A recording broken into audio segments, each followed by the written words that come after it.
Switzerland ఈ పేరు వినగానే మనకి గుర్తొచ్చేది చుట్టూ ఎత్తైన మంచు పర్వతాలు, లోతైన ఆల్పైన్ సరస్సులు, ఇంకా బ్యూటిఫుల్ ల్యాండ్స్కేప్స్, వాటర్ ఫాల్స్ ఇవన్నీ గుర్తొస్తాయి. వీటన్నిటికంటే ముందు స్విట్జర్లాండ్ అంటే గుర్తొచ్చేది స్విస్ బ్యాంక్, అలానే అందులో సెలబ్రిటీస్ దాచుకున్న బ్లాక్ మనీ. స్విట్జర్లాండ్ కేవలం most beautiful and richest country మాత్రమే కాదు, సేఫెస్ట్ కంట్రీ కూడా. సుమారు 150 నుండి 200 సంవత్సరాల క్రితం ఈ దేశం అంతా వరద నేలతో నిండి ఉండేది. ఈ ప్రదేశం అంతా హిల్ ప్లేస్ కావడం వల్ల ఇక్కడ అగ్రికల్చరల్ డెవలప్మెంట్ లేదు. దీంతో పంటలు కూడా పండేవి కాదు. సీపోర్ట్ లేకపోవడం వల్ల ఇంపోర్ట్స్ అండ్ ఎక్స్పోర్ట్స్ అసలు లేవు. అందుకే దీన్ని ల్యాండ్ ల్యాక్ సిటీ అని పిలిచేవారు. ఎలాంటి నేచురల్ రిసోర్సెస్ లేవు కాబట్టి ప్రజలు ఇక్కడ సర్వైవ్ అవ్వడం చాలా కష్టంగా మారేది. ఈ దేశ జనాభా మొత్తం కలిపితే మన హైదరాబాద్ అంత ఉంటుందంతే. అలాంటి ఈ దేశ జనాభా ఇప్పుడు హైయెస్ట్ స్టాండర్డ్ ఆఫ్ లివింగ్తో జీవించడమే కాకుండా స్విట్జర్లాండ్ వరల్డ్స్ రిచెస్ట్ కంట్రీస్లో ఒకటిగా నిలిచింది. అసలు ఇది ఎలా సాధ్యపడింది? ఎలాంటి రిసోర్సెస్ లేని కంట్రీకి టన్నుల కొద్దీ గోల్డ్ ఎలా మర్చిపడింది?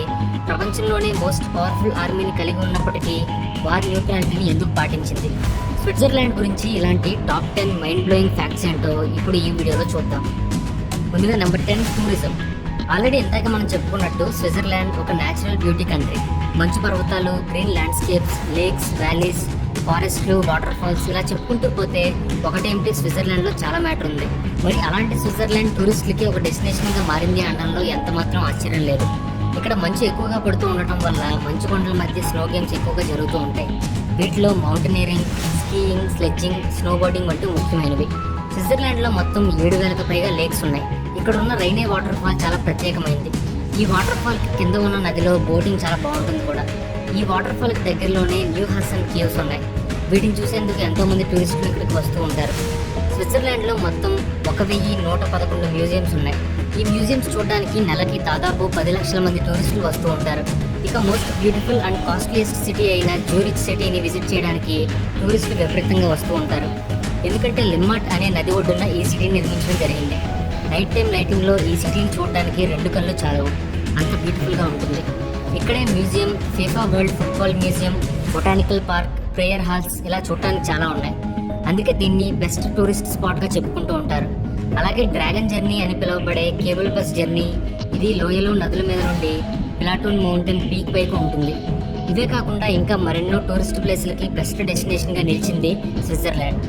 అంతేకాకుండా తమ దేశంలో ఉన్న ఈ క్లైమేట్ని, టూరిస్ట్ స్పాట్స్ని స్విస్ గవర్నమెంట్ బాగా క్యాష్ చేసుకుంది. Next number 9, living standards. Switzerland living standards విషయానికి వస్తే గ్రేట్ రికార్డ్ని సొంతం చేసుకుంది.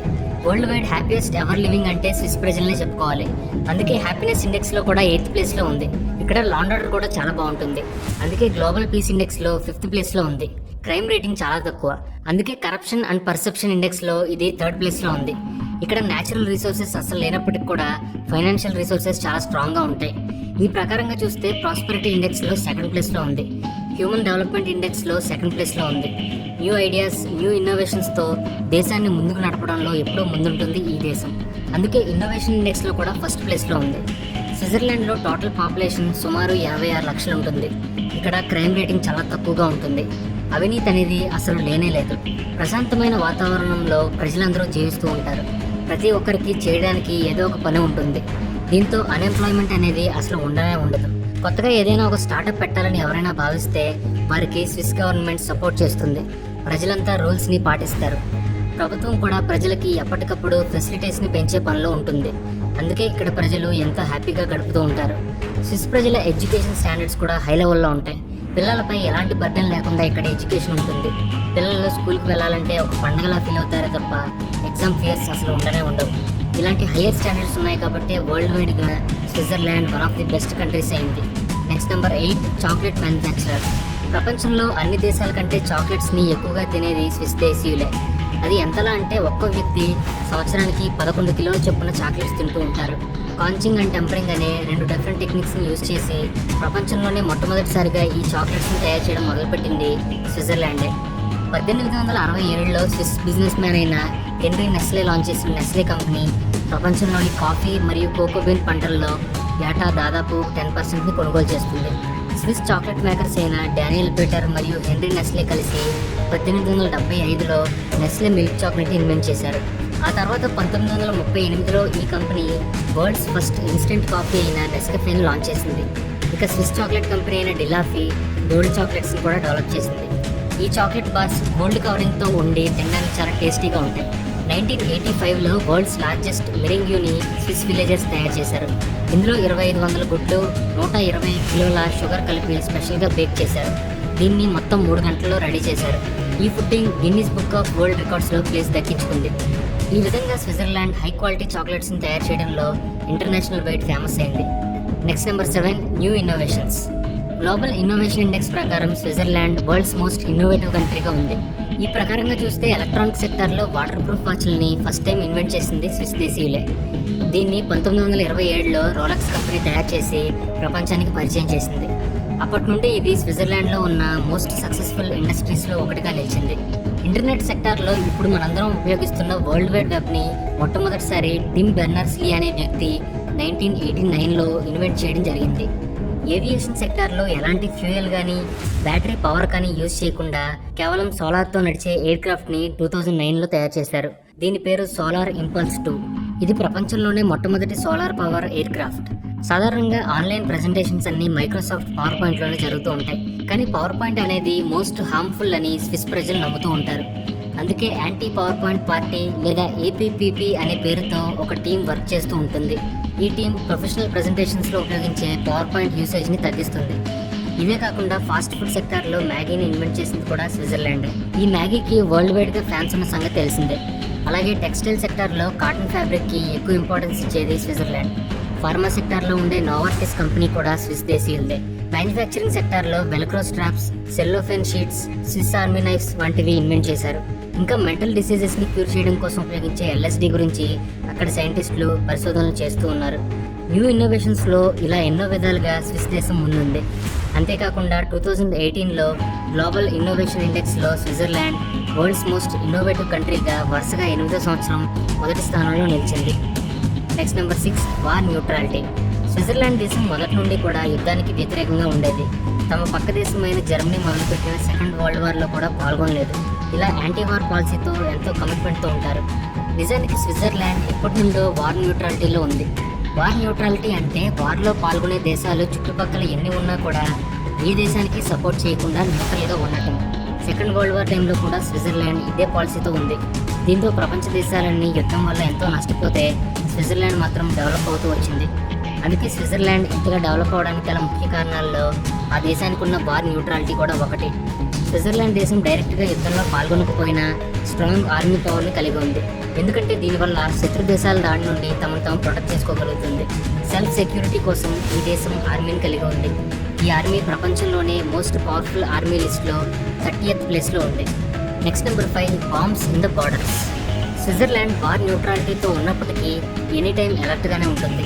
ఏ క్షణమైనా న్యూక్లియర్ వార్ డిక్లేర్ కావచ్చు అనే ఉద్దేశంతో స్విస్ హైవేలు పైలట్లకి ల్యాండింగ్ లేదా టేక్ఆఫ్ స్ట్రిప్గా పనిచేసే విధంగా నిర్మించబడ్డాయి.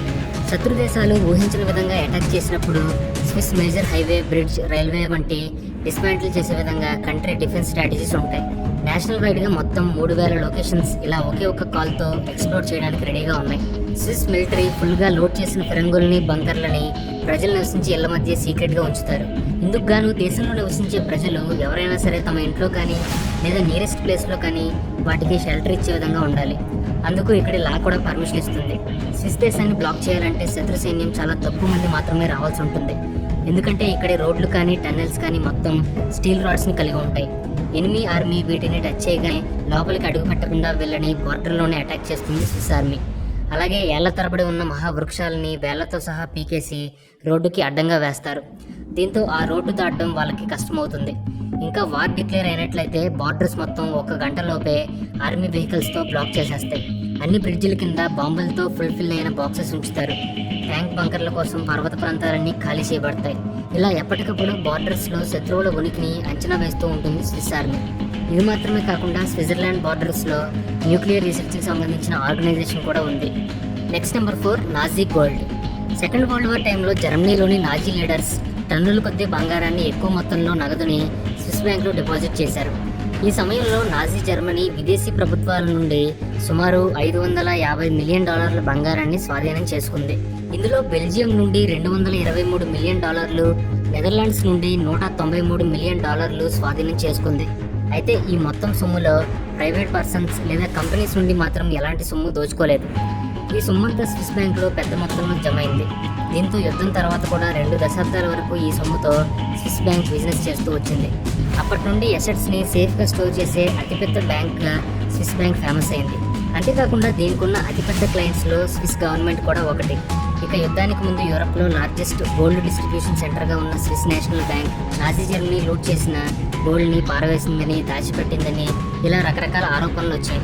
రీసెంట్గా కూడా పోలాండ్లోని ఒక ప్యాలెస్ గ్రౌండ్లో నాజీ గోల్డ్ దొరికినట్టు తెలిసింది. Next number 3, bunkers. స్విట్జర్లాండ్లో ప్రభుత్వం ప్రజలతో కలిసి పనిచేస్తుంది. ప్రజల శ్రేయస్సు కోసం ఎప్పటికప్పుడు తగిన చర్యలను తీసుకుంటుంది. ప్రజలు కూడా లా అండ్ ఆర్డర్ని గౌరవిస్తారు. ఈ దేశం ఎంత వార్ న్యూట్రాలిటీని పాటిస్తున్నప్పటికీ పొరుగు దేశాల నుండి ఏ క్షణమైన ప్రమాదం పొంచి ఉండవచ్చు. ఈ క్రమంలో ఏ క్షణమైన న్యూక్లియర్ వార్ జరగచ్చని, అందుకోసం తమ ప్రజల్ని అలర్ట్ చేయాలని భావించింది. అందుకోసం దేశవ్యాప్తంగా ప్రతి ఇంట్లో న్యూక్లియర్ బంకర్ని ఏర్పాటు చేయాలని స్విస్ గవర్నమెంట్ రూల్ పాస్ చేసింది. ఈ ప్రకారం స్విస్ ప్రజలంతా అండర్ గ్రౌండ్ బంకర్స్ని ఏర్పాటు చేసుకున్నారు. ఒకవేళ ఎప్పుడైనా వార్ డిక్లేర్ అయితే ప్రజలంతా ఆ బంకర్స్లోకి వెళ్ళి తలదాచుకుంటారు. ఇవి అన్ని రకాల ఫెసిలిటీస్ని కలిగి ఉండి ఇంటిని మరిపించేలా ఉంటాయి. అవసరాన్ని బట్టి ఎన్ని రోజులైనా సరే ఈ బంకర్లలో నివసించడానికి వీలుగా ఉంటాయి కూడా. అయితే స్విట్జర్లాండ్లో ఉండే ఈ బంకర్ల కెపాసిటీ ఎంతంటే దేశం మొత్తం ఒకేసారి ఈ బంకర్లోకి వెళ్ళి జీవించవచ్చు. Next number 2, Red Cross. మనకి ఎంతగానో పరిచయం ఉన్న రెడ్ క్రాస్ పుట్టింది కూడా స్విట్జర్లాండ్లోనే. రెడ్ క్రాస్ గురించి తెలియని వాళ్ళంటూ ఎవరు ఉండరు. ఎందుకంటే మనం చాలాసార్లు చూసి ఉంటాం. వరదలు, భూకంపాలు లాంటివి వచ్చినప్పుడు వాలంటీర్గా పనిచేసే సంస్థ ఒక రెడ్ క్రాస్ మాత్రమే. ఎమర్జెన్సీ కండిషన్స్లో ప్రజలకి హెల్ప్ చేయడంలో రెడ్ క్రాస్ ఎప్పుడూ ముందుంటుంది. అసలు రెడ్ క్రాస్ మోటివ్ కూడా ఇదే. ఈ రెడ్ క్రాస్ని జీన్ హెన్రీ డూనాంట్ 1863లో స్థాపించారు. దీని హెడ్ క్వార్టర్స్ స్విట్జర్లాండ్లోని జెనీవా నగరంలో ఉంది. మొట్టమొదట దీన్ని వరల్డ్ వార్లో గాయపడిన సైనికులకి ఫస్ట్ ఎయిడ్ చేయడం కోసం మాత్రమే ఏర్పాటు చేశారు. 1859 జూన్ 24న బిజినెస్ పని మీద లావర్టీ అనే నగరానికి వెళ్ళాడు డూనాంట్. ఆ సమయంలో ఫ్రాన్స్, ఆస్ట్రియాల మధ్య వార్ జరుగుతూ ఉండేది. ఆ వార్లో గాయపడిన వాళ్ళు ఫస్ట్ ఎయిడ్ లేక చనిపోవడం కళ్ళారా చూశాడు. ఆ సీన్ అతని మైండ్లో బాగా స్టోర్ అయిపోయింది. ఈ ఇన్సిడెంట్ తర్వాతే రెడ్ క్రాస్ ఏర్పడింది. ప్రపంచంలోని అన్ని దేశాల్లోనూ రెడ్ క్రాస్ బ్రాంచెస్ ఉన్నాయి. ప్రపంచవ్యాప్తంగా ఈ సంస్థలో 9.7 కోట్ల మంది వాలంటీర్లు ఉన్నారు. వీరంతా జాతి, మత, కుల భేదం లేకుండా నిస్సహాయులందరికీ సేవ చేస్తూ ఉంటారు. అంతేకాకుండా ప్రతి సంవత్సరం డూనాంట్ పుట్టినరోజుని ఇంటర్నేషనల్ రెడ్ క్రాస్ డేగా సెలబ్రేట్ చేసుకుంటారు. ఈ రోజుని రెడ్ క్రాస్కి సంబంధించిన అన్ని సంస్థలు గ్రాండ్గా సెలబ్రేట్ చేసుకుంటాయి. ఫైనల్గా నెంబర్ 1, స్విస్ బ్యాంక్. స్విట్జర్లాండ్ పేరు చెప్పగానే ముందు మనకు గుర్తొచ్చేది స్విస్ బ్యాంకే. ఈ బ్యాంక్ తీసుకున్న ఒక చిన్న డెసిషన్ ఈ కంట్రీ ఫేట్నే మార్చేసింది. అది ఎలాగంటే ఈ బ్యాంక్లో అకౌంట్ హోల్డర్స్ డీటెయిల్స్ ఎప్పటికీ సీక్రెట్గానే ఉంటాయని చెప్పడంతో ఎంతోమంది politicians, dictators, mafia dance, drug dealers ఇలా అందరూ ఇందులో ఫండ్స్ని డిపాజిట్ చేయడం మొదలుపెట్టారు. మన దేశంలో కూడా చాలామంది అవినీతి పరులైన రాజకీయ నాయకులకి ఈ బ్యాంక్లోనే అకౌంట్స్ ఉంటాయి. అంటే వీరు సంపాదించిన బ్లాక్ మనీ మొత్తం ఇక్కడే దాచుకుంటూ వస్తున్నారు. అయితే వీళ్ళు దాచుకునే డబ్బుకు సంబంధించి ఎలాంటి షూరిటీ అడగది బ్యాంక్. దీంతో స్విస్ బ్యాంక్లో విపరీతంగా డబ్బు వచ్చి పడింది. ఇక సెకండ్ వరల్డ్ వార్ టైంలో అయితే టన్నుల కొద్దీ గోల్డ్ని ఈ బ్యాంకుల్లో డిపాజిట్ చేశారు. అయితే రీసెంట్గా ఈ స్విస్ బ్యాంకుల్లో బ్లాక్ మనీ ఎక్కువైపోతుందని, దాని గురించి ఎలాంటి చర్యలు తీసుకోవట్లేదని ప్రపంచ దేశాలన్నీ కలిసి స్విస్ గవర్నమెంట్ దృష్టికి తీసుకొచ్చాయి. దీంతో బ్లాక్ మనీ అని ప్రూఫ్ చూపిస్తే వారి డీటెయిల్స్ ఇస్తామని స్విస్ గవర్నమెంట్ ఆయా దేశాలతో అగ్రిమెంట్ని కుదుర్చుకుంది. సో ఫ్రెండ్స్, విన్నారు కదా, ఇలాంటి ప్రత్యేకమైన పాలసీలు, నిబంధనల కారణంగా ఈ దేశం ఎంతో గొప్పగా ఎదుగుతూ వచ్చింది. కాబట్టి ఈ దేశం నుండి మనం కూడా నేర్చుకోవాల్సింది ఎంతో ఉంది.